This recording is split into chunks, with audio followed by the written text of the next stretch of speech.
है आप सभी का जेकेपीपी चैनल पर। अभी का ये वीडियो हम एडवांस कॉर्पोरेट अकाउंटिंग के इंपॉर्टेंट क्वेश्चंस के ऊपर बनाने जा रहे हैं। तो ये जो सब्जेक्ट है ये बीकॉम 6 सेम जनरल का सब्जेक्ट है, एडवांस कॉर्पोरेट अकाउंटिंग। 5 यूनिट्स हैं हमेशा की तरह, सिर्फ 4 यूनिट्स इसके प्रैक्टिकल है, बाकी आखिरी का यूनिट कंप्लीटली थ्योरेटिकल है, यानी कि पूरी तरीके से उसमें थ्योरी ही आएगा। तो यूनिट वाइज मैं आपको इंपॉर्टेंट क्वेश्चंस बतलाता हूँ, प्रॉब्लम भी बतला दूंगा, आप नोट कर लीजिए। मेरे हाथ में ये आरपी त्रिवेदी पंकज पब्लिकेशन की बुक है, इसकी मदद से मैं पेज नंबर और प्रॉब्लम नंबर मेंशन कर दूंगा। आप लोग कम से कम उतना भी प्रैक्टिस कर लेंगे तो ये एग्जाम आपका उम्मीद है कि अच्छा जाएगा। तो सबसे पहले है होल्डिंग कंपनी। तो कौन से प्रॉब्लम है जो होल्डिंग कंपनी में आपको करने चाहिए? वैसे एक बात याद रखना, हो सकता है इसमें थ्योरी क्वेश्चन भी पूछे, मुश्किल है लेकिन पूछ भी सकता। वैसे भी आजकल पेपर का कोई भरोसा नहीं है, बहुत सारे ट्विस्ट देने लग गया है।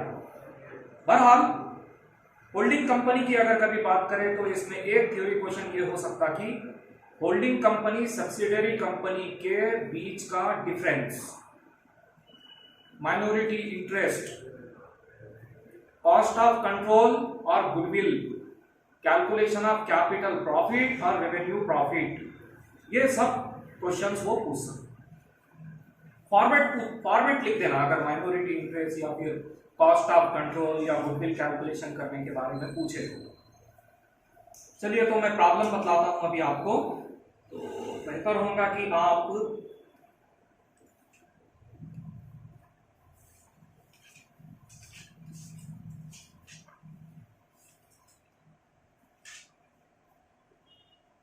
Illustration number 5 page number 812 problems में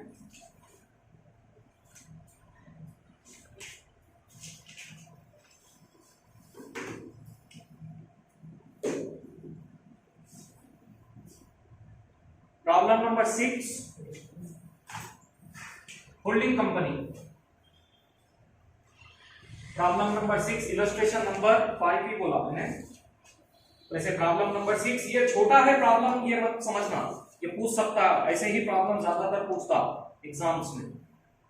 और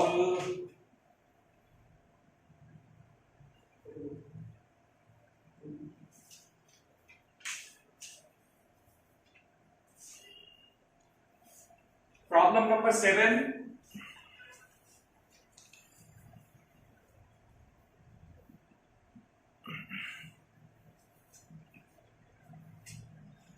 problem number 9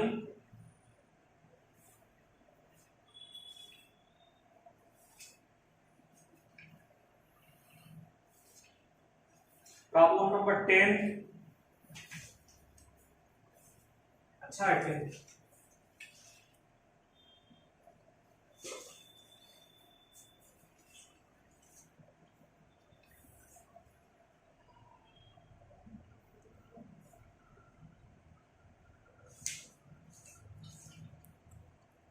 problem number 12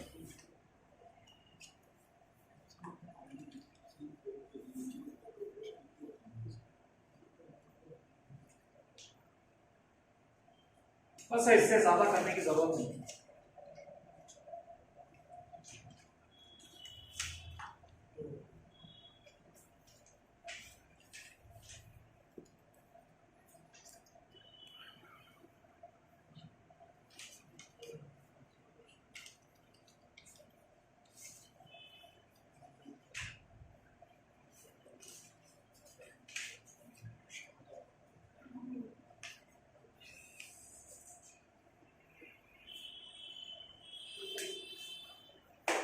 problem number 2 भी हालांकि बहुत शॉर्ट प्रॉब्लम है, ये पेज नंबर 832 पे है।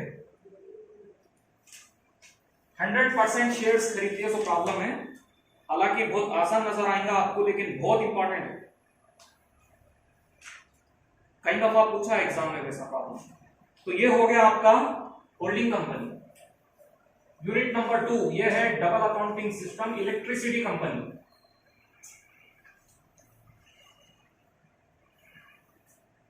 इसमें 2 मेथड है, एक तो है फाइनल अकाउंट, दूसरा है capital base.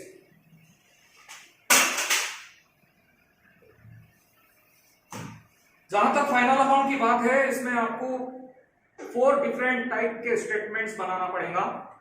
Revenue account, net revenue account, capital account और जनरल बैलेंस शीट। आपको जो प्रॉब्लम पूछेगा हो सकता कि कैपिटल बेस और कैपिटल अकाउंट और जनरल बैलेंस शीट सिर्फ 2 स्टेटमेंट बनाने वाला प्रॉब्लम पूछे। कभी कभार आपको पूरे अकाउंट के साथ बनाने वाला फाइनल अकाउंट भी पूछ सकता है, वैसे मैं प्रॉब्लम टिक तो करा दूंगा। डबल अकाउंटिंग सिस्टम बिल्कुल अलग होती डबल एंट्री सिस्टम से। इसमें एसेट्स ओरिजिनल वैल्यू पे लिखे जाते, इसके बैलेंस शीट को 2 हिस्सों में बांटा जाता, एक फिक्स एसेट के लिए और कैपिटल के लिए अलग कैपिटल अकाउंट, बाकी के करंट एसेट करंट लायबिलिटी के लिए अलग एक जनरल बैलेंस शीट। और डिप्रिसिएशन कभी भी एसेट से माइनस करके नहीं बतलाई जाती, ये इसकी खूबियां है। और बहुत ही गिने चुने बिजनेस एंटरप्राइजेस है जहां पर इस किस्म का सिस्टम यूज में आता है, जैसे कि इलेक्ट्रिसिटी कंपनी में। तो इसका थ्योरी क्वेश्चन पूछ सकता, अगर थ्योरी क्वेश्चन पूछा तो प्रोफा में पूछेगा, रेवेन्यू अकाउंट क्या है, नेट रेवेन्यू अकाउंट क्या है, उसके प्रोफा में पूछेगा, कैपिटल बेस क्या है, जनरल बैलेंस शीट क्या है, उसके प्रोफा में पूछेगा। तो आपको थ्योरी के लिए भी तैयार रहना चाहिए। बहरहाल फाइनल अकाउंट के गिने चुने प्रॉब्लम है जो मैं अभी आपको टिक कर दूंगा, और कैपिटल बेस के भी थोड़े प्रॉब्लम में टिक कर दूंगा। सबसे पहले है फाइनल अकाउंट के ऊपर प्रॉब्लम्स। तो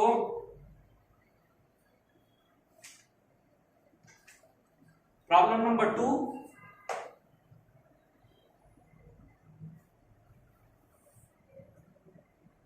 थ्री 5 6 और 7 बस है। कैपिटल बेस के ऊपर प्रॉब्लम नंबर 9,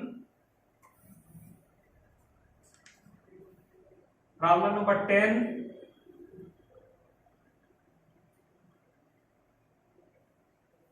प्रॉब्लम नंबर 12, 13। बस ये चैप्टर में और ज्यादा करने की जरूरत नहीं है, कम से कम इतना भी कर लेंगे तो बहुत हो जाएगा।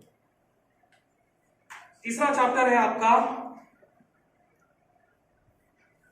Accounting for price level changes.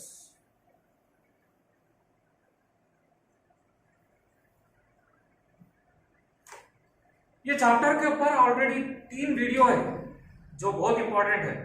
कम से कम वो 3 वीडियो भी देख लेंगे तो ये चैप्टर आपको अच्छा खासा कवर हो जाएगा। इसमें वैसे 2 मेथड है, एक है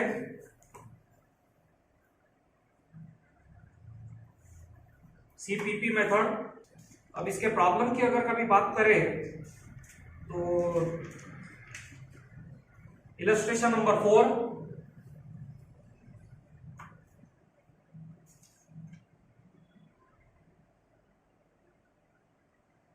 इलस्ट्रेशन नंबर 5,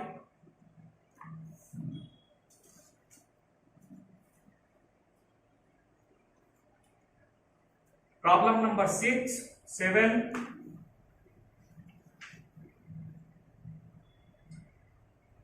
10,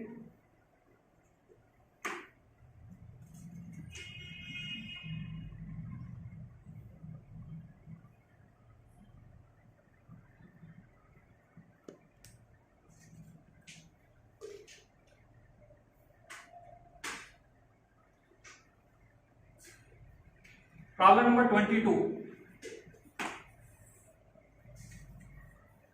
इतना भी करेंगे तो बस हो जाएगा। वैसे सीसीए मेथड भी है जो बहुत लेंथी है, अगर कभी वो वैल्यूज कैलकुलेट करके देता है तो आपको आसान हो जाएगा, लेकिन बहुत टफ हो जाएगा ये। इसीलिए अगर इसमें कुछ करना ही है तो illustration number 9, page number C39।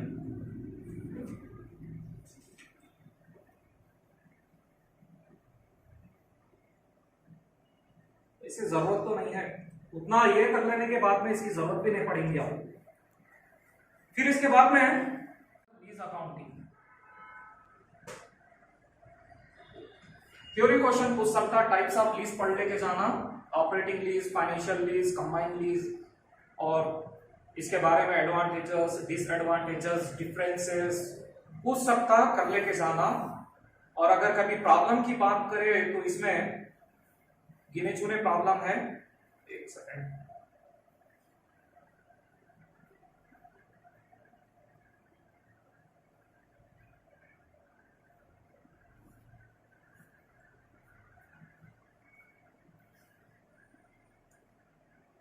Illustration number 7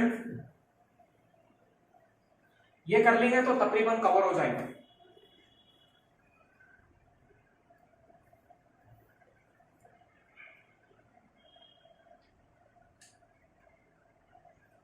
illustration number 12,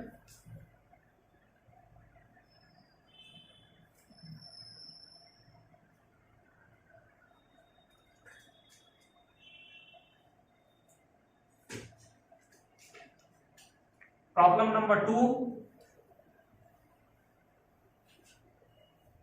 4,